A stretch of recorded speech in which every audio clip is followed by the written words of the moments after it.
নমস্কার বন্ধুরা, good morning. আমি এখন আছি বালতাল বেস ক্যাম্পে।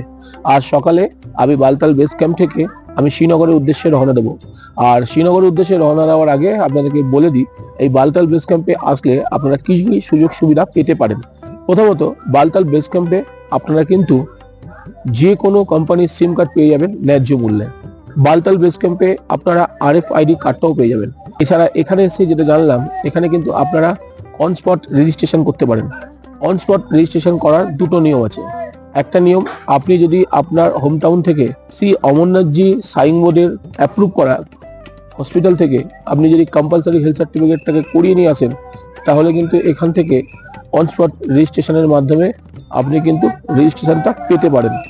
এছাড়া আরেকটা উপায়, যদি আপনি কম্পালসারি হেলথ সার্টিফিকেটটা করে না নিয়ে আসেন, তাহলে আপনাকে কি করতে হবে, আপনাকে কিন্তু যাত্রা পারমিট এবং কম্পালসারি হেলথ সার্টিফিকেটের যে ফর্মটা আছে সেই ফর্মটাকে আপনাকে প্রিন্ট আউট করে নিয়ে আসতে হবে।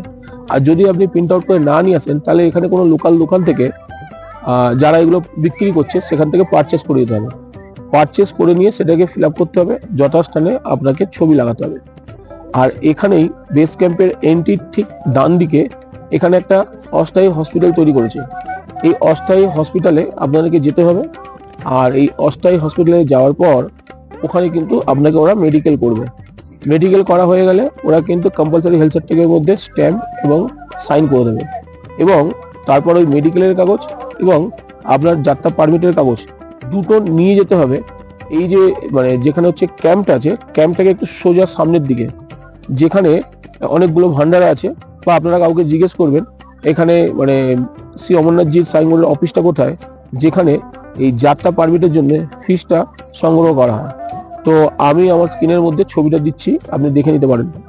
তো ওখানে গিয়ে আপনারা কি করতে হবে, একটা পুলিশ থাকে বাইরে, সেখানে আপনাকে ডকুমেন্টসগুলো সাবমিট করতে হবে।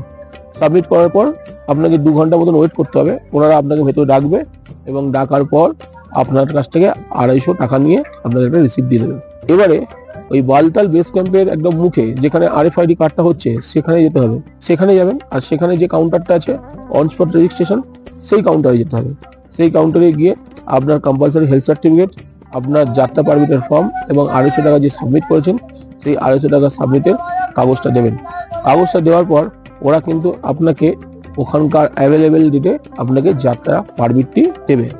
এবারে সেই যাত্রা পারমিটটা নিয়ে পাশে আরেকটি কাউন্টার আছে যেখানে EKYC হয়। এই EKYCর মাধ্যমে আপনার আধার কার্ড এবং ওই যাত্রা পারমিটটি নিয়ে ওরা কিন্তু আপনার KYCটা করবে। KYCটা করার পর পাশে আরেকটি কাউন্টার আছে যেখান থেকে RFID কার্ড সংগ্রহ করা হয়। তো তারপরে আপনাকে RFID কার্ডটা সংগ্রহ করার জন্য আপনার যাত্রা পারমিটটা দেখবে, কম্পিউটারের মধ্যে আপনার ডিটেলসটা ওখানে এন্ট্রি করবে এবং আপনার হাতে দিয়ে দেবে একটা RFID কার্ড। তো বন্ধুরা, এইরকম ভাবে আপনারা অন স্পট রেজিস্ট্রেশনের মাধ্যমে বালতাল বেস ক্যাম্প থেকে আপনারা কিন্তু পেয়ে যেতে পারেন যাত্রা পারমিট, সাথে RFID কার্ড, যারা কলকাতা থেকে করে নিয়ে আসছেন না তাদের জন্য। বালতাল বেস ক্যাম্পে কিন্তু লকারের সুবিধা রয়েছে। দেখুন, সরকারি লকার কোথায় আছে সেটা তো আমি খুঁজে উঠতে পারিনি। আপনাকে একটা সুবিধার কথা বলছি, আপনারা তো যে কোনো জায়গায় টেন্ডে থাকবেন, আর টেন্ডের মালিককে বলবেন যে আমি এখানে আমার জিনিসপত্র রেখে আমি বাবা অমরনাথকে দর্শন করতে যাব এবং পরের দিন এসে আমি জিনিসপত্রগুলো নেবো এবং তোমার টেন্ডে থাকবো। তো সেক্ষেত্রে আপনাকে 2 দিনের টেন্ডে ভাড়া দিতে হবে। অবভিয়াসলি আপনি যখন 2 নাইট থাকবেন তো 2 দিনের ভাড়া দিতেই হবে। তো আপনি সেক্ষেত্রে যদি ওনার সঙ্গে এরকম একটা চুক্তি করেন, তাহলে আপনার কিন্তু জিনিসপত্র উনি কিন্তু রাখতে কখনো দ্বিধাবোধ করবে না। আমিও তাই করেছি। আমি প্রথম দিনকে যখন এসেছিলাম, তখন ওনার সঙ্গে যখন টেন্ট নিয়ে কথা বলছিলাম, তখন উনি আমাকে পার বেড 400 টাকা হিসাবে বলে। কিন্তু আমি ওনাকে বলি আমি 2 দিন থাকবো। যেহেতু 2 দিন থাকবো, সেহেতু 2 দিনের খরচা আমার কাছ থেকে 600 টাকা নিয়েছে। আর আমি ওনাকে বলেছিলাম যে আমি বাবা অমরনাথকে দর্শন করতে যাব, তখন কিন্তু ব্যাগপত্র এখানে রেখেই যাবো। উনি বলেছিল কোনো অসুবিধা হবে না, আপনি ব্যাগপত্র রেখে যাবেন। তো আমি পরের দিন সকালবেলা যখন অমরনাথের উদ্দেশ্যে রওনা দিচ্ছিলাম, তখন ব্যাগপত্র গুছিয়ে ওনাকে ফোন করি। উনি আসে এবং উনি নিয়ে ওনার ঘরে রেখে দেন। এবং যখন আমি অমরনাথ দর্শন করে এখানে ফিরে আসি, তখন ওনাকে ফোন করি, উনি আসে, এসে আমার সেই ব্যাগপত্র আমাকে দিয়ে যায়। ওনারা কিন্তু একটাই কথা বলে, আপনারা কোনো টাকা পয়সা, মোবাইল বা দামি জিনিস রাখবেন না। যদি আমার তরফ থেকে মিসিং হয়ে যায় তাহলে কিন্তু আমি এটাকে দিতে পারবো না। জামা প্যান্ট ছাড়া কিছু রাখবেন না।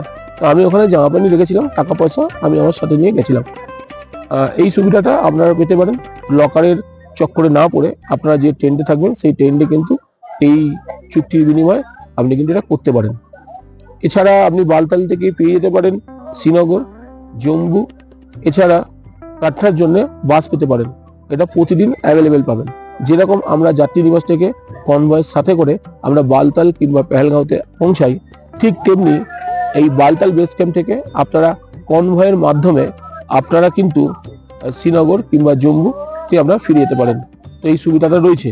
আর যে টাকাটা যাত্রী নিবাস থেকে ধার্য সেই টাকাটাই হবে, এর থেকে বেশি হবে না। আরো একটা আছে, এখানে কিছু বেসরকারি বাস বা ট্যাক্সি ইউনিয়ন আছে, যেখান থেকে আপনারা যদি কেউ কনভয়ের মাধ্যমে না যেতে চান, প্রাইভেটলি যেতে চান, তাও আপনারা এখানে করতে পারবেন। এই সুবিধাগুলো এখানে রয়েছে। এছাড়া আপনারা বালতাল থেকে সোনমার্গ যেতে পারেন। আপনারা যদি কেউ মনে করেন যে আমি সোনমার্গ ঘুরবো, তাহলে কিন্তু বালতাল থেকে সোনমার্গ আপনারা কিন্তু অনায়াসে যেতে পারেন। খুব একটা বেশি খরচ হবে না।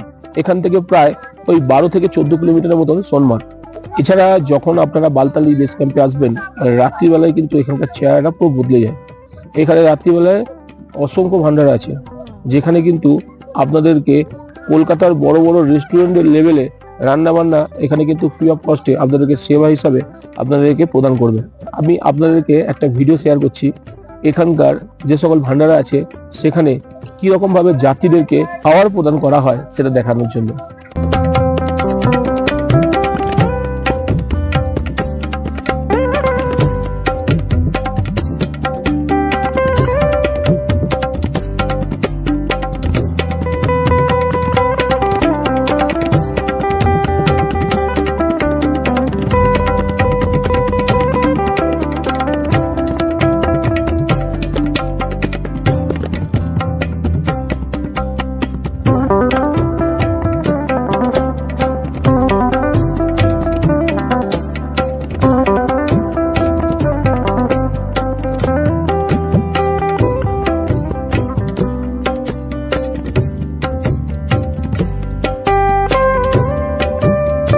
বন্ধুরা, আপনারা তো দেখলেন যে খাওয়া দাওয়াটা কত সুন্দরভাবে এখান থেকে সরবরাহ করা হয়।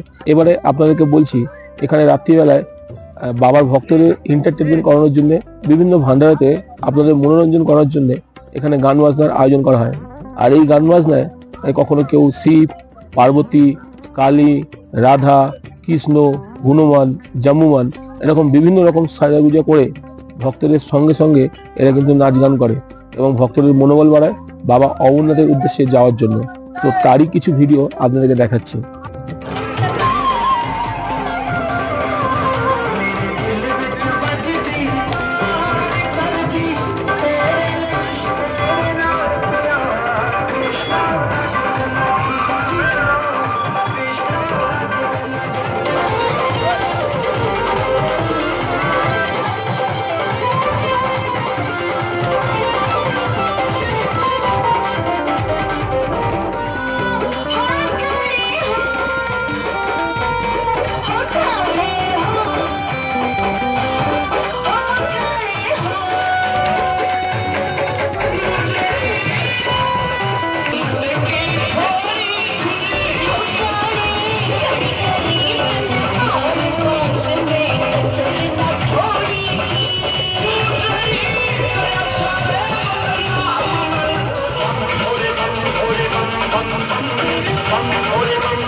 বন্ধুরা আরো একটা কথা বলে রাখি, এখানে টেন্ডের ভাড়া কেমন। এখানকার টেন্ডের ভাড়া 250 টাকা থেকে 450 টাকা পর্যন্ত হতে পারে। এটা একটু আপনাদেরকে নেগোসিয়েট করতে হবে। আর 250 টাকা দিয়ে যেসব টেন্টগুলো আছে সেগুলো হচ্ছে মেজের মধ্যে শোয়ানো, আর এইগুলো মোটামুটি বেস ক্যাম্পের মুখোমুখি পাবেন। কিন্তু আমি আপনাদেরকে সবসময় সাজেস্ট করবো বেস ক্যাম্পের মুখোমুখি তো আপনারা থাকবেন না, ওখান থেকে কিন্তু ডোমেল গেটটা অনেকটা দূর। এখনও কিছু ভান্ডারা আছে, কিন্তু ভালো ভালো ভান্ডারা যেখানে আছে সেটা হচ্ছে এই বেস ক্যাম্পের পাশে দেখবেন একটা অস্থায়ী মেডিকেল ক্যাম্প তৈরি করছে। ওই যে চওড়া রাস্তাটা, ওই চওড়া রাস্তা কিন্তু সোজা ডোমেল গেটের কাছে যাচ্ছে। ওই চওড়া রাস্তা ধরে আপনারা এগিয়ে আসবেন, অনেকটা এগিয়ে আসার পর সামনে কিন্তু আপনারা এখানে একটা লোহার ব্রিজ পাবেন ছোট। ওই লোহার ব্রিজটা পেরোনোর পরেই ওই যে রাস্তাটা সোজা ডোমেল যাচ্ছে, ওইখানেই কিন্তু অনেক বড় বড় ভান্ডার আছে। আর ওর উল্টো পাশে অনেকগুলো টেন্ট পাবেন। ওই যে টেন্টে ছিলাম সেই টেন্টে ছিল ক্যাম্প খাট, এক একজনের জন্য 2টো করে কম্বল, এছাড়া একটা টকটকোস, এইগুলো সব ছিল। তো আমাকে মোটামুটি দাম বলেছিল 700 টাকা, আমি নেগোসিয়েট করে 300 টাকা ওটাকে রফা করেছি। আপনারা কিন্তু এখানে থাকতে পারেন, 300 টাকাটা খুব একটা বেশি হাই হবে না আপনাদের জন্য। আর ঠিক আমার টেন্টের উল্টো দিকে অনেক বড় বড় ভান্ডার আছে। শুধু ভান্ডারা না, ভান্ডারার পাশে পাশে এখানে গরম জলে চান করার সুবিধা আছে। আর একটা কথা বলে রাখি, গরম জলে চান করার জন্য পার বালতি গরম জল এরা কিন্তু 100 টাকা নেয়। সেটা হচ্ছে সকালবেলায় যখন আপনারা অমরনাথের উদ্দেশ্যে যাবেন এবং চান করার জন্য ওই রাত্রি 2টো নাগাদ কি 4টে নাগাদ, ওই রাত্রি 2টো থেকে 4টের মধ্যে অনেকে চান করে বাবা অমরনাথের দর্শন করতে যায়। তো তখন যখন চান করতে যাবেন ওই রাত্রিবেলায় গরম জল কিন্তু এরা পার বালতি 100 টাকা করে দেবেন। এমনি নর্মাল টাইমে আপনি কথাবার্তা বলে 50 টাকাও পেয়ে যাবেন, তাতে নিয়ে কোনো অসুবিধা হবে না।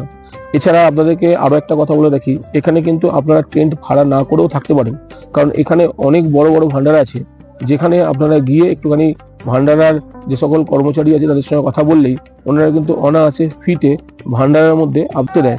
2022-এ আমি এক রাত্রি থেকেছিলাম, আর তার জন্য কোনো পয়সা ওরা নেয় না এবং আপনারা ওই ভান্ডারাই থাকতে পারবেন। আমি যেখানে আছি, যে টেন্টে আছি, সেই টেন্টের কন্ট্যাক্ট নাম্বার আমি আমার স্ক্রিনের মধ্যে শো করছি, দেখে নিতে পারেন। যদি প্রয়োজন হয় তবে ফোন করবেন, আশা করি আপনাদের হেল্প হবে। এছাড়া আমি যেখানে টেন্টে আছি তার ঠিক উল্টো দিকে মোটামুটি নানা করে 20খানা বায়ো টয়লেট বসানো আছে। তো টয়লেটের কোনো অসুবিধা নেই। এখানে টয়লেটের মধ্যে ইন্ডিয়ান, ওয়েস্টার্ন এবং শাওয়ার করার জায়গা এবং আপনার বেসিন কাউন্টার, এগুলো সমস্ত কিছু সুবিধা আছে। সুতরাং আপনাদের কোনো অসুবিধা হওয়ার কোনো কথাই নয়। তো বন্ধুরা, এই সকল সুযোগ সুবিধা কিন্তু আপনারা বালতালে এসে পেতে পারেন। আশা করি আপনারা যদি বালতাল থেকে শ্রী অমরনাথ যাত্রা করতে চান তাহলে কিন্তু আপনারা এই সব সুযোগ সুবিধা পেতে পারেন। তারা বাবা অমরনাথের যাত্রা আপনার সুফল হবে। বাবা ভূতনাথ, আমি তো পৌঁছে গেছি অমরনাথ, আপনিও আসুন, অবশ্যই পৌঁছে যাবেন, বাবার দর্শন পাবেন অমরনাথে। নমস্কার, ভালো থাকবেন।